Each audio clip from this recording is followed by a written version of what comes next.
में की एक कहावत है कि बच्चे अगर करना है तो नौकरी करो सरकारी, नहीं तो घर बैठे बेचो तरकारी। तो क्या पहले से ही आपने मन मोटिव कर रखा था कि सरकारी नौकरी करनी है?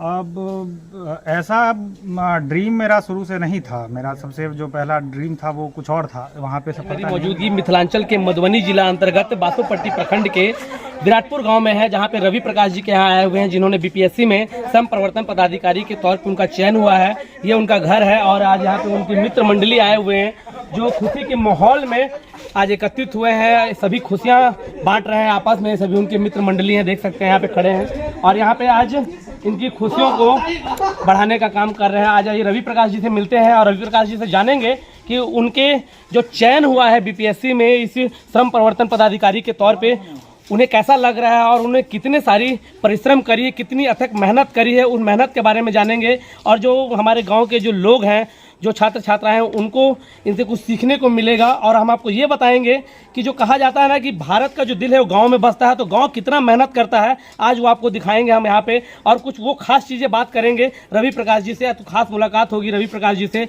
जिन्होंने आज बिहार में अपना परचम लहराया, अपने माँ बाप के सपनों को साकार करने का काम किया है। आज उनके दिल में किस तरह के लड्डू फूट रहे हैं ये देखेंगे। आज मित्र मंडली आए हुए हैं और सभी के सभी यहाँ मौजूद है। रवि प्रकाश जी साहब, स्वागत है मेरे चैनल में। धन्यवाद आप लोगों का भी। यहाँ पर आए हैं। अभी हम लोग जस्ट यहाँ पे जब मेरा सक्सेस हुआ है उसके बाद आज हम लोग भी यहाँ आए हैं। बेसिकली ये मेरा गांव है और अभी फ़िलहाल जो है मेरा जो अभी प्रिपरेशन का फेज़ है, तो वो थोड़ा सा मतलब उसको हम डिटेल में हम लोग आगे चर्चा करेंगे, तो वो समझने का कोशिश करेंगे। और लोग के बारे में जो कहा जाता है कि जो चकाचौंध की दुनिया है वहीं पे सब कुछ संभव है, ऐसा कुछ नहीं है। जहाँ पे आपका चाह है और आपकी इच्छा शक्ति मजबूत है, वहाँ पर कुछ भी अचीव किया जा सकता है। इसी के साथ अभी हम लोग आगे चर्चा करेंगे। पुनः आप लोगों को आने के लिए धन्यवाद। रवि प्रकाश जी, अभी कैसा लग रहा है? जैसे अभी आपने फर्स्ट टाइम में ही निकाला, ये पहली बार में अटेम्प्ट में ही आपने निकाला या कई बार मेहनत करने के बाद ये सफलता आपको मिली है? नहीं, मेरा ये तीसरा अटेम्प्ट है। पहले 2 बार में मेरा प्री क्लियर हुआ था, लेकिन उसमें मेंस नहीं हुआ था। इस बार पहली बार मेंस भी हुआ और इंटरव्यू फाइनल हुआ और फाइनल सिलेक्शन हुआ है मेरा। तो इसी जॉब में रहना है या फिर और कोई तैयारियां कर रहे हैं और आगे की भी तैयारी चलेगी इस जॉब को छोड़ने के बाद, फिर किसी और जॉब में भी जाना है? नहीं, मेरा तो जो ड्रीम है वो तो DYSP है, तो आगे मैं प्रयास करता रहूँगा और ये मेरा पहला सफलता है सिविल सेवा में। बाकी और प्रयास करके मैं जो अपना सपना है उसको अचीव करना चाहूँगा। और जो हमारे जो पिछड़े तबके के लोग हैं और जो समाज के लोग हैं, सेवा में जाके उनका उत्थान करने का जितना हो सके हर संभव प्रयास करूँगा, उनको सहायता प्रदान करूँगा। कहा जाता है बिहार में की एक कहावत है कि बच्चे अगर करना है तो नौकरी करो सरकारी, नहीं तो घर बैठे बेचो तरकारी। तो क्या पहले से ही आपने मन मोटिव कर रखा था कि सरकारी नौकरी करनी है? अब ऐसा ड्रीम मेरा शुरू से नहीं था। मेरा सबसे जो पहला ड्रीम था वो कुछ और था। वहाँ पे सफलता नहीं मिली और ये जो मेरा सिविल सेवा का जो भावना था वो तो हम लोग में बचपन से ही है। और इवन हम ही नहीं, मेरे टीम वर्क में जितने भी मेरे दोस्त हैं सबका भावना उसी तरह का है और हम लोग कहीं ना कहीं इसको इंटीग्रेटेड वे में करने का प्रयास करने का शुरू से प्रयास कर रहे थे। और सेवा में सिविल सेवा पास होने के बाद वो एक प्लेटफॉर्म मिलता है जहाँ पे आपकी बात को लोग सुन सकेंगे और उसको अच्छे तरह से प्रभावित तरीके से लोग उसको अनुसरण करने का प्रयास करेंगे। बाकी सेवा तो हम लोग बहुत पहले से भी कर रहे हैं, हम ही नहीं, मेरे जितने भी साथ के लोग हैं और आप भी इसके गवाह हैं कि हम लोग जब बाढ़ आया था उस टाइम तो हम लोग भी उसमें चंदा करके हम लोग सहायता किए थे। तो जितना जो बन पड़ रहा था वो तो हम लोग कर रहे थे।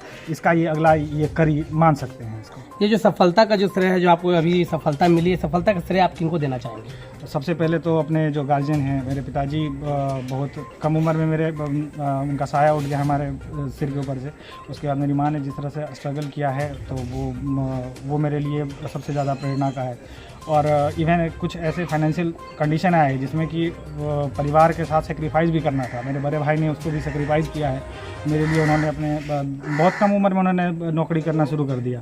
तो कहीं ना कहीं परिवार का, मेरे जो दोस्त हैं आस पड़ोस के, हमेशा हम जो हमारा जो वातावरण रहा हम लोगों के आसपास का हमेशा पॉजिटिव रहा। जितने भी मेरे साथ के दोस्त थे या फिर आसपास के पड़ोसी जो भी थे, सब ने हमको बहुत सपोर्ट किया है। कभी कभी देखने को मिलता है कि लोग बहुत सारा उसको मतलब निगेटिव के तरीके से उसको जो है हतोत्साहित करने का प्रयास करते हैं।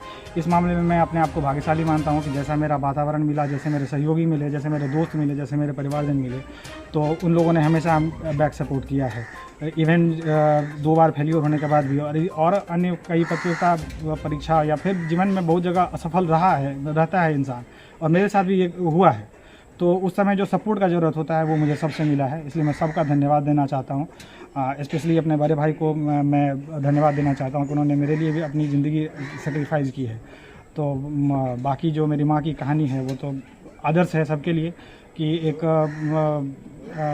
पिता का साया उठ जाने के बाद उन्होंने कभी महसूस नहीं होने दिया कि हाँ कि इसके कारण भी माता पिता दोनों का फर्ज उन्होंने अदा किया। माता पिता का फर्ज, इवन माता पिता नहीं, इवन कोच, मेंटर, जो भी आप बोल सकते हैं। जब आपके अप एंड डाउन, जब ऊपर जाना होता है उस टाइम में तो आपको सब कुछ दिखता है, लेकिन जब आदमी का जो डाउनफॉल चलता रहता है उस टाइम में जो सपोर्ट होता है वो कहीं ना कहीं आपको दिखता नहीं है, और वो मेरी माँ ने हमेशा किया है। इवन उनकी शिक्षा दीक्षा भी बहुत अच्छी नहीं है, फिर भी उन्होंने हमेशा सपोर्ट किया है, और आज इसी का नतीजा है कहीं ना कहीं कि मैं आज इस मुकाम को हासिल कर सका। इसी जो आपने ये तैयारी करी बीपीएससी की, जो श्रम प्रवर्तन पदाधिकारी का जो आपने एग्जाम निरंतर फाइट करता रहा, रेलवे के दिए, बीपीएससी के लिए दिए, और अंततः आपको इसमें सफलता मिली, तो ये जो आपने सफलता का जो क्रम जारी रखा, कहीं किसी इंस्टीट्यूट में या कोई क्लास ज्वाइन किया या फिर यूँ ही आपने घर पे ही पढ़ाई चालू किया? नहीं, ये तैयारी मेरा पूरा स्वाध्याय से है। सिविल सर्विस का जब तैयारी करना शुरू किया था मैंने, तो 10-15 दिन के लिए मैंने कोचिंग ज्वाइन किया था, लेकिन 15-20 दिन के बाद मेरे को समझ में आ गया कि यहाँ बहुत कुछ उससे फ़ायदा नहीं मिलने वाला।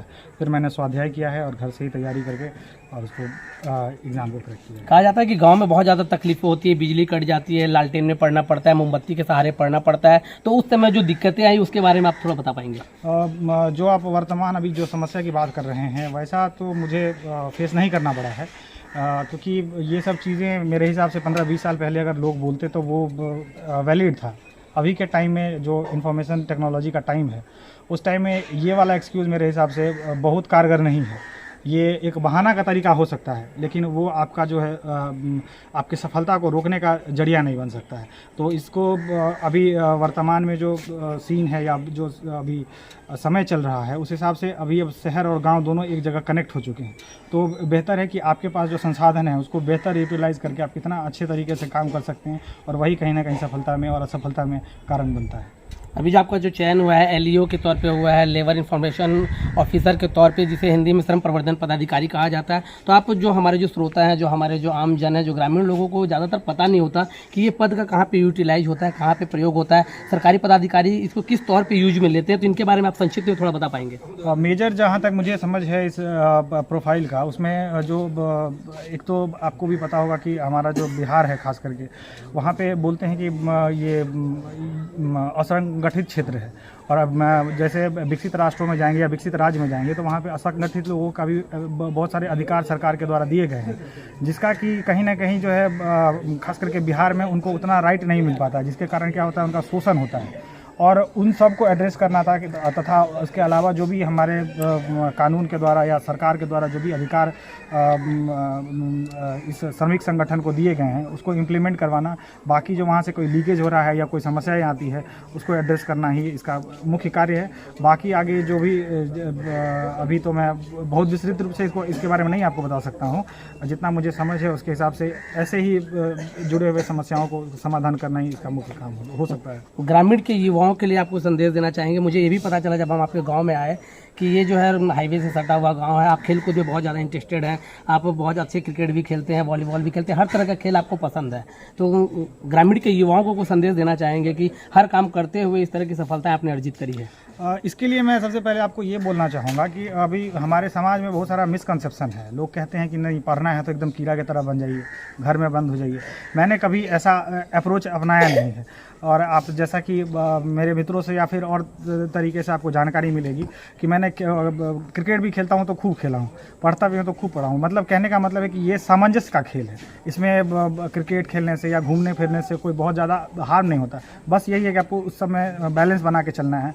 और ग्रामीण युवाओं का सबसे बड़ा मेरे हिसाब से जो समस्या है वो मार्गदर्शन का समस्या है। अगर आपको सही मार्गदर्शन कहीं मिल जाए तो आप कहीं से भी कुछ कर सकते हैं। तो उसको ढूंढने के लिए, उसको राइट डायरेक्शन में प्रयास करने के लिए आपको खुद से थोड़ा सा एफर्ट लगाना पड़ेगा, और जहाँ पे आपका एफर्ट सही जगह पे लगा। जैसे आप एक एग्जांपल लीजिए, जैसे कांटी कील आपको लकड़ी के अंदर अगर घुसाना है तो उसका डायरेक्शन आपको जब तक प्रॉपर नहीं पता होगा तो आप उसको एग्जैक्ट नहीं घुसा सकेंगे। अगर डायरेक्शन आपका उल्टा हो जाए, आप कितना भी हथौड़ा मारते रहिए वो अंदर नहीं जाएगा। तो कहीं ना कहीं ग्रामीण क्षेत्र के युवाओं का जो परेशानी है मेरे हिसाब से वो मार्गदर्शन का है, और वो जल्दी, और इस पे भी मैं कोशिश करूंगा कि अगर समय रहता है या फिर कोई इस तरह का अप्रोच मेरे अगल बगल के लोग या जो भी मुझसे मदद लेना चाहते हैं वो करना अगर अप्रोच करेंगे तो मैं ज़रूर उनका मदद करूंगा। और ये जो है ज़्यादा आसान हो जाता है मार्गदर्शन अगर सटीक होगा तो इसको हम लोग एड्रेस करने का कोशिश करेंगे। इसमें आप सबका भी सहयोग है। अगर आपको भी कोई ऐसा लगे कि हाँ किसी को अगर इस तरह की ज़रूरत है तो उसके लिए हम अवेलेबल रहने का पूरा प्रयास करेंगे। रवि जी, एक अंतिम सवाल होगा आपसे कि ज़्यादातर लोग जो होते हैं गांव से निकल के आते हैं, शहरी क्षेत्र से निकल के आते हैं और सरकारी पदाधिकारी बनते ही शुरू में वो वादे करते हैं कि मैं बहुत अच्छे ढंग से उसका निर्वहन करूंगा, फिर बाद में वो भी ऐसा ही हो जाते हैं, गरीब लोगों को ऑफिस के चक्कर काटने पड़ते हैं। क्या आपके साथ भी ऐसा ही सिलसिला होगा? प्रयास तो मेरा ऐसा नहीं होगा जैसा आप कह रहे हैं ना, उसमें ये बात सच्चाई है कि ऐसा होता है, लेकिन थोड़ा सा जो है टेक्निकलिटी में अगर हम लोग बात करेंगे, आप भी पत्रकारिता में बहुत दिन से हैं, आप भी देखते हैं कि अधिकारियों के पास भी बहुत सारी समस्याएं हैं जो वो चाहकर भी बहुत जल्दी से समस्याओं का समाधान नहीं कर सकते हैं। तो उसका कहीं ना कहीं, और जैसे जैसे इंफॉर्मेशन टेक्नोलॉजी का अभी ज़माना है तो उसके जैसे आउटरीच हमारा बढ़ेगा आम आदमी के बीच, तो ये गैप थोड़ा धीरे धीरे कम होगा। और दूसरी बात जो आपने दूसरा पक्ष जो पूछा है वो नैतिकता का सवाल है। जी। तो वो नैतिकता जो है वो सेवा में सबसे ज़रूरी है और इसको मैं मेंटेन करने का भरपूर प्रयास करूँगा। और इस सब में भी आपको भी पता है पत्रकारिता का कितना योगदान है कि कई बार ये ऐसा होता है कि समस्याएं होती है लेकिन आम जन की समस्याएं अधिकारियों तक नहीं पहुंच पाती है, उसमें मीडिया का काफ़ी रोल है। तो आप भी जानते हैं आजकल पेड न्यूज़ का बहुत सारा ये चल रहा है। तो नैतिकता में अगर हम लोग साथ में मीडिया हो या फिर हमारे आपसी सहयोगी हों, मेरे जो सीनियर होंगे, वो सब लोग काम करेंगे तो इस समस्याओं का समाधान जल्दी संभव हो सकेगा। देखिए, अभी ये मेरी बात हो रही थी खास बातचीत रवि प्रकाश जी से, जो कि एक गरीब गांव के तबके से आते हैं, गरीब गांव से आते हैं, मिथिलांचल के मधुबनी जिला से आते हैं। और यहाँ इन्होंने जिस तरह से प्रयास किया है और सफलता अर्जित की है, यहाँ पर उनके कुछ मित्र मंडली आए हुए हैं। आइए उनके मित्रों से जानकारी लेते हैं कि उन्हें कैसा लग रहा है। आज उनके जो साथ क्रिकेट खेला करते थे, गली कूचे में जाते थे, मोहाली क्रिकेट खेला करते थे, आज उनके बीच को छोड़ के एक पदाधिकारी बन गए हैं, तो उनके दिल पे कैसा लग रहा है, उन्हें कैसा महसूस हो रहा है, ये उनसे जानकारी लेते हैं। यहाँ उनके मित्र हैं, सर बता पाएंगे कैसा लग रहा है?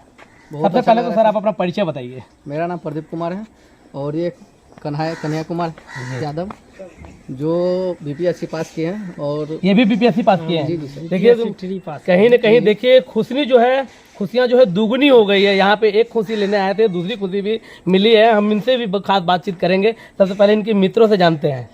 जी सर, कैसा लग रहा है सर? बहुत अच्छा, बहुत खुश। सर आप नागराज क्रिकेट क्लब के कैप्टन भी रहे हैं शायद? जी सर, जी सर।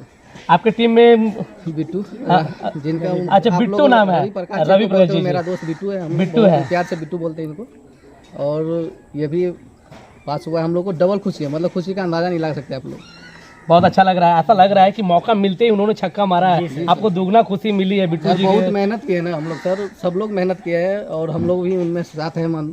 बहुत बार सफलता मिला है तो बहुत कुछ सुनने को भी मिला हम लोग को, लेकिन इस बार जो है पास हुआ तो बहुत खुशी मिला हम लोग को। मतलब पहले भी मेरा दोनों दोस्त पास हो गए। पहले बहुत सारी आलोचनाएं जो सुनने को मिलती थी कि दिन में दोपहर में जब आते हैं खेलने के लिए ले जाता है, और अब जो सफलता मिली है तो आप लोगों को भी खुशी लग रही है। मम्मी पापा भी बोलेंगे कि नहीं हमारे बच्चे खेलने के साथ साथ आगे बढ़ रहे हैं। पहले एक समय था, एक दौर था कि जब बोलते थे खेलोगे कूदोगे तो बनोगे खराब, पढ़ोगे लिखोगे तो बनोगे नवाब, लेकिन आप लोगों ने इन सार्थकता को कहीं ना कहीं झुटलाने का प्रयास किया है। बिल्कुल जी जी सर, बिल्कुल। देख सकते हैं इनके जो मित्र मंडली हैं, इन लोगों को बहुत ज़्यादा खुशी है। यहाँ पे ये गोलू अंकल का क्लासेस चलता है यहाँ पे, कहीं ना कहीं इनसे भी जानकारी लेते हैं। ये भी इनके मित्र के अंतर्गत आते हैं। तो गोलू अंकल कैसा लग रहा है आपको? बहुत अच्छा, बहुत खुशी हुई है। गोलू अंकल के नाम से फेमस है। तो आपके जो मित्र हैं रवि प्रकाश जी, ये इन्होंने सफलता अर्जित की है, किस तरह का मन में लड्डू फूट रहा है? अब हम लोगों के अंदर भी हिम्मत आ रही है कि हम लोग भी कुछ कर सकते हैं, और खुशी का मैं यहाँ पर बयान नहीं कर सकता हूँ, ऐसा अनुभव हो रहा है अभी।